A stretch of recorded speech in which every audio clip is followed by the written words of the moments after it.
Hello dear students, how is it going? Сәлеметсіздер ме құрметті оқушылар, қалдарыңыз қалай? Бүгін біз 4-ші сынып ағылшын тілі Pupil's book кітабындағы 54 және 55-ші беттегі traffic transport тақырыбын өтетін боламыз. Бірінші бізде оқушылар тапсырмаға қарасақ, 11-ші тапсырмада былай деген. Look at the pictures, which of these means of transport would you like to try? Why? Оқушылар мына жерде суреттерге қараңыздар деген, яғни бізде түрлі транспорттар берілген, қай транспортты байқап көргіңіз келеді дейді, сыныпқа айтыңыз. Ендеше оқушылар бізде 12-ші жаттығуда берілген транспорттар жайлы оқып аударайық. Бірінші бізде Taking the train in Kazakhstan is a great way to get around. The trains travel really fast, up to 200 kilometers an hour.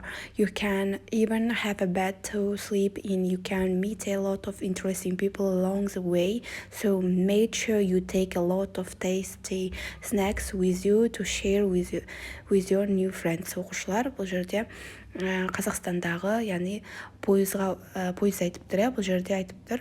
Бұл пойызбен сіздер яғни жылдам саяхаттай аласыздар, яғни сағатына 200 километр жол жүреді екен.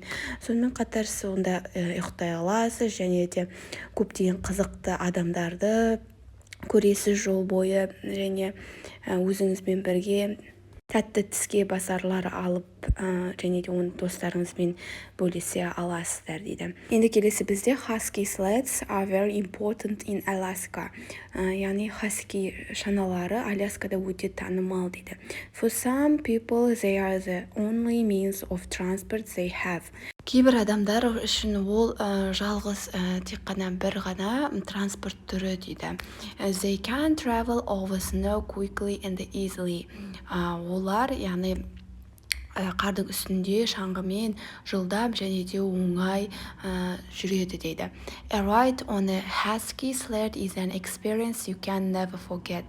Яғни осы хаски иттермен бірге шанада болу, яғни солардың сырғанау сізге ешқашан ұмытылмайтын тәжірибе болады дейді.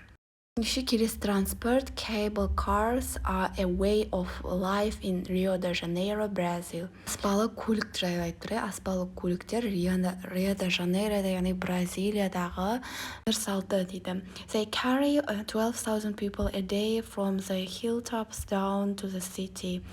Ол, яғни 12,000 адамды күніне төбелерден төмен қарай қалаға дейін жеткізеді дейді. They also give tourists the chance to see the wonderful sights from up high. Яғни ол туристерге үлкен мүмкіндік береді дейді, яғни керемет көріністі жоғарыдан көруге. What a great way to travel. Аттаудың тамаша тәсілі дейді. Енді келесі tuk-tuks are very famous in Thailand.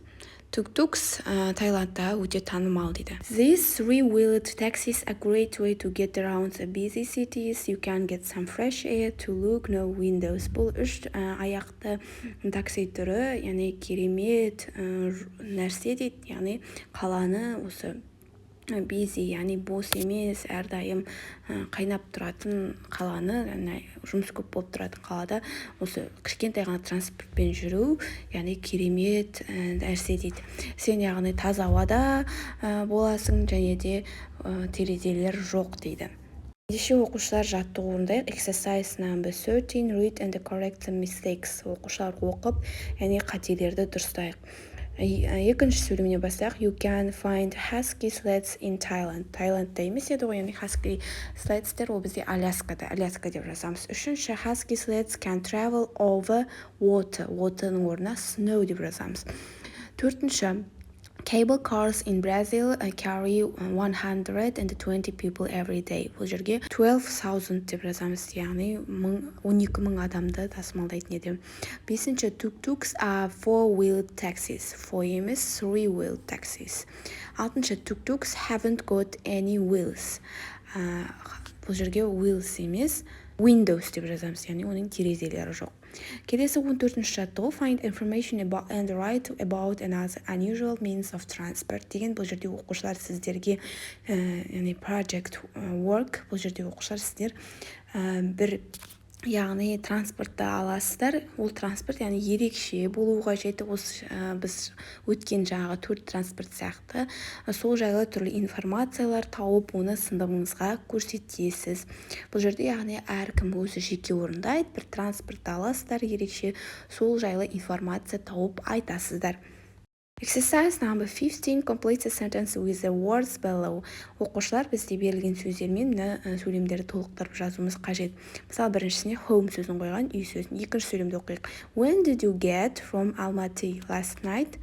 When did you get back from Almaty last night? болады, яғни back сөзін жазамыз. Үшінші, buses are a great way to get around big cities. They are cheap too. Around сөзін жазамыз. Төртінші, it gets dark very early in winter. Dark сөзін жазамыз. Бесінші, open the window. I want to get some fresh air. Алтыншы, my dog is getting old. He's almost 11.